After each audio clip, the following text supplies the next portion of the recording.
You know, there's two different mindsets when you win something. There's, oh, I won, I did it, I'm done. And then there's, oh shit, like I got to do better than this. I won, now I have to maintain this. Not only maintain this, but this is the bare minimum of what's expected of me, and I got to do better now. So there's the balance of all that. And I think over the last couple of years, I've been able to really be able to fix my perspective on just being grateful for the privilege of it. You know, there's been times where I thought I was going to stop competing because the pressure felt so high. And then when I started to step away from it, I was like, fuck, I would really miss this pressure. Like, I have something I love about it. There's something I love about being put back against the corner, like knowing that there's a lot of work I have to do, feeling like I can't accomplish my goal and you're going to have to do it. There's something so like simple and beautiful in the meaning of just doing something that... Everything, right? All of that. Because if there's even a part of you that's thinking, well, I'm going to do this, but I'm going to balance it because I want to feel satisfied and I want to feel comfortable with myself and so on and so forth, that's fine for as long as it contributes to your performance within the domain that you're competing in. But as soon as you sacrifice any output in that,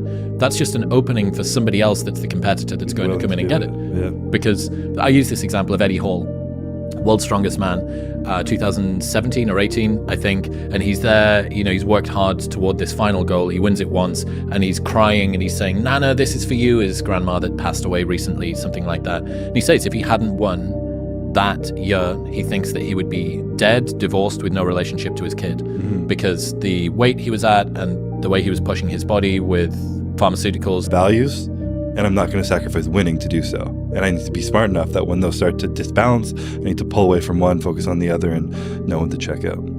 So what happens next? What next in life?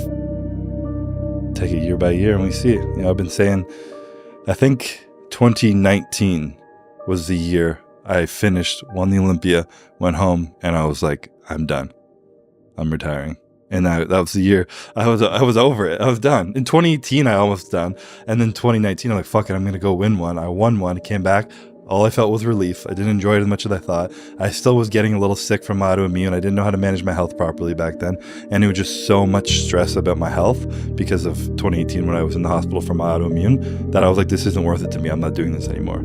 And there's just no need for any of it, you know? And I think when you are able to alleviate that pressure from it, like we were talking about the difference of like the extrinsic goals of trying to be the best in the world versus just trying to be my best self, you know, and setting authentic goals to myself.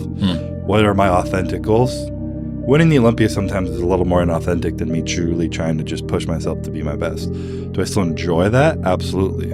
But those are the more of the need to be great, the little ego, the thing that I'll die not needing. But the intrinsic goals that are regardless of things out of my control, you know, win, lose, beat him, don't beat him, what's in my control of just being myself and who I am, showing up at my best, knowing that I can go to sleep at night knowing I was myself. We talked about pressure as a privilege last time, but this is actually, I'll give you your money back. You can get $350 off the Pod 4 Ultra by going to the link in the description below or heading to 8sleep.com/modernwisdom and using the code modernwisdom at checkout. That's eightsleep.com/modernwisdom and modern wisdom at checkout.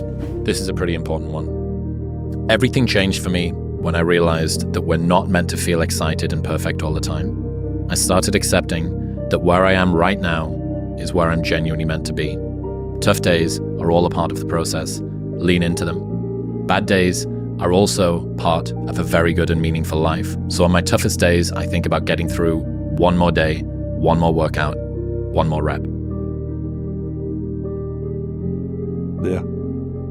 I think, this applies deeply on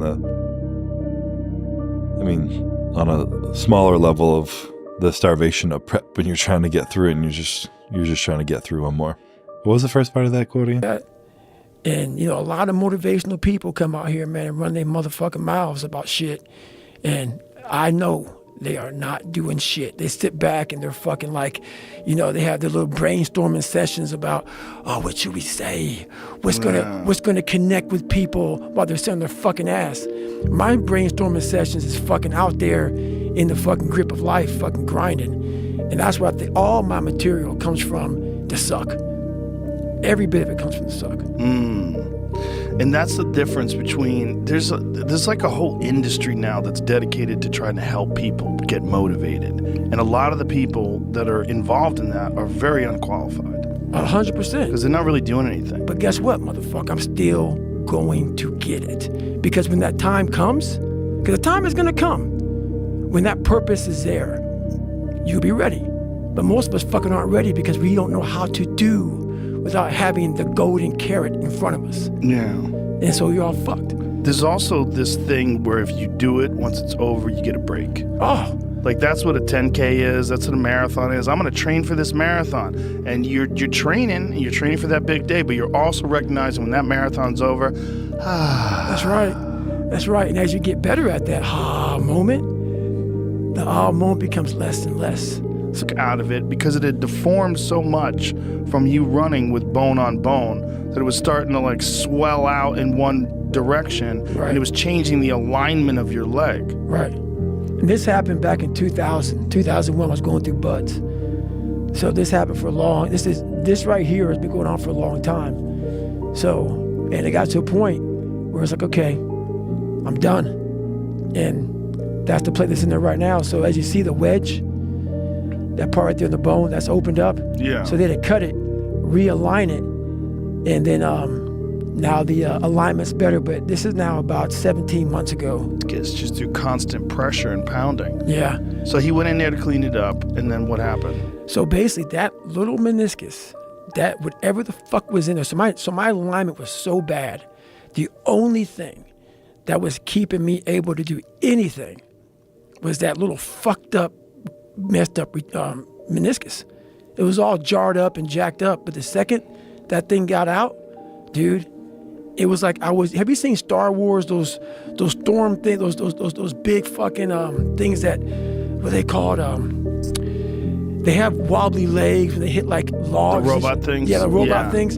That's how and when this guy looked at me, straight faced, he said, man, I don't know how you did anything with those knees. Anything, let alone run 200 miles back to back, 240 miles, where the fuck you did, I don't know how you did it. And so I'm like, okay, whatever, can we get it fixed? And he didn't want to get there because he knew I was fucked. He's like, no, we can maybe, try an unloader brace. Maybe an unloader brace will help you out. And I was What's like, an unloader brace? So basically, my knee went in on the meniscus side, on the inside. Mm-hmm. So it was like jamming on the inside. So this brace kind of helps realign the knee a little bit. So then you cannot have so much pressure on the inside of your leg. So that's it right there. On one side. Yeah, so basically, I'm like, okay, I'm not. I think it keeps a lot of us up at night. When you half-ass something and you just don't know whether you failed or succeeded, got what you want or didn't get what you want. Finding out and looking in the mirror and going, I didn't half-ass it, I went all the way, I found out, and that ain't for me. Or I found out, and you damn right that is for me. That's a great place to get to. But the limbo of not knowing, if you half-ass something, the limbo of going, I hedged my bet. What could have happened? You don't know. Were you surprised when your dad said that to you? Yeah. When you were going to take a pivot in life trajectory? I wouldn't have been in the top 100 things I thought he would have said. I was fully stabilizing in that moment. As I said, I called Tuesday night. The role was also based on, as I wrote about in the book, who I thought my brother was when I was 11. My 17-year-old brother was already my hero. He was cooler than James Dean. And we had one day where his car was broke down and my mom, when I was supposed to pick him up from school, and he wasn't where he was supposed to be. We're looking for him. I'm looking at the back of our station wagon, and there I see this silhouette of this guy leaning against a brick wall, left boot heel against the brick wall, leaning back, lazy cig in the right hand, smoking, and it was my brother.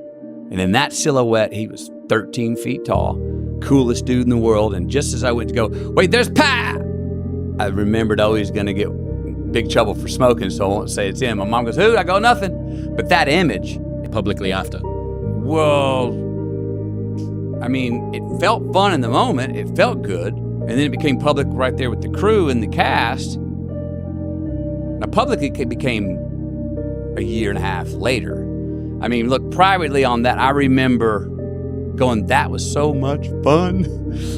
I think I was good at it. People are telling me I'm good at it. I'm getting invited back. And then the other thing was, I'm getting scale. I'm getting $330 a day. And I'm working a job at Catfish Station, waiting tables, and the most I've made there in one night is $73. and now I'm getting $340 or whatever it was for doing this. I remember going, is this shit legal? Is this real? Can you do that? What am I getting away with here, man? Yes. Much more, life becomes, it lines things up for you a little differently, right? Like before you have kids, me and my wife, we can travel anytime. There's work, and you become you have a very clear focus. When you have children, it becomes about them. It's not about you guys anymore, right? And so that shift, it's a big one.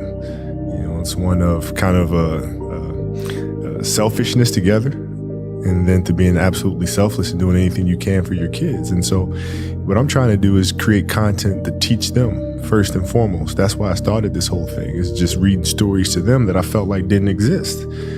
Our kids are athletes, and they love reading about princesses and all these fairy tales, and they get a little sick and tired about the man saved. I tend to say like kids don't want to do the work, but in reality it's when we're failing them because we're not leading them the right way and teaching them how to fish, you know what I mean? And so like the consistency of work, Monday, get better. Tuesday, get better. Wednesday, get better, right? And you do that over a period of time, not like 1 month or 2 months. I mean, it's 3, 4, 5, 6, 7, 8, 9, 10 years. And then you can get to where you want to go. Yeah, I can't remember. I think it was Bill Gates who was talking about that. He talks about how like we overestimate what we can do in 1 year and underestimate what we can do in 10 years. No doubt. Right? Like it's like that, No doubt. I think everyone thinks about it, like, what can I do right now? Like, how can I make it happen? But like with you, I think people always ask you also like, how do you deal with losing or failure? And his journey and what that meant to him. And that opened my eyes to there's a bigger game being played. It's not just basketball, but it's the emotions of each individual and the backstory that they're carrying with them, the baggage that they're carrying with them. And if I really want to be a champion and be a great teammate, I have to understand what those mean to help them become better and in turn help me. Yeah. And do you think this content is going to help all the content you're creating here at Granity? Is that for you to help build better bonds between parents and kids? Like, are you hoping that the podcast, for example, like kids are going to listen to it on the way to school or on the way back? Or like, how are you imagining people consuming the work? Yeah, I imagine it in different ways, but like ultimately people always figure out a way to do it that's comfortable for them. But like, which is why in everything that we do, we try to create the highest quality of product, right? Like, people will sit down and tell me, they'll say, okay, well, audiobooks, very small percentage of people listen to audiobooks. We don't really have to. I'm in the morning, 7 a.m., and I'm there. I'm writing backstory from 7 to 12, then go pick up my kids, and then I come right back and I'm writing again. So like within that structure, my mind when I go to sleep is already like planning of what the next day is going to be, because I know, what it is I have to do. It's that consistency and structure. Yeah, I couldn't agree with you more. I'm writing my first book right now. Oh, wow. And a lot of people have been asking me like, Jay, and I'm like that. I have a very scheduled focus on writing, and people be like, well, how do you find inspiration at that time? What if you're not inspired at that time? And I'm like, no, the structure helps spontaneity. Yeah. Right? It's that consistency that breeds creativity. Well, that's the thing too, is like, people think like you're just kind of mulling along, and all of a sudden, aha, like the show that we have on every single day. It's not like, oh, I got it. Let's just go through. No, nothing is, I got it. Every single thing. So I can't wait to get in this conversation, because everything I do in life, it sucks. Everything I do in life, it sucks. That's why when I was 300 pounds and 24 years old, it wasn't like I had some big epiphany of, let's just go be a Navy SEAL. Let's lose some weight. No, I knew my entire life was going to be a struggle, which is why I just ignored it. And I said, I'm not even trying to jump off into this shit and learn how to read, how to write, how to memorize, how to become something I am not. But through that process, something happened to me. And I realized this is why nothing is easy. Nothing just like, oh, I wake up and I just do this or I do that, or it just, I watch people every day go through life, and it's so easy. For me to be where I'm at today, it takes every bit of me. So when I speak about it, and as I get going here, you'll start seeing me, the tempo will rise, the passion will come out, because I'm back there. I'm doing what I do every day to become a human being. And so nothing is easy. Like running is running. It sucks. But you have a choice to make. Do you want to sit down and go back to that guy you once were? No. So this is what it takes. It takes that misunderstanding of people, and they'll never get it because they were never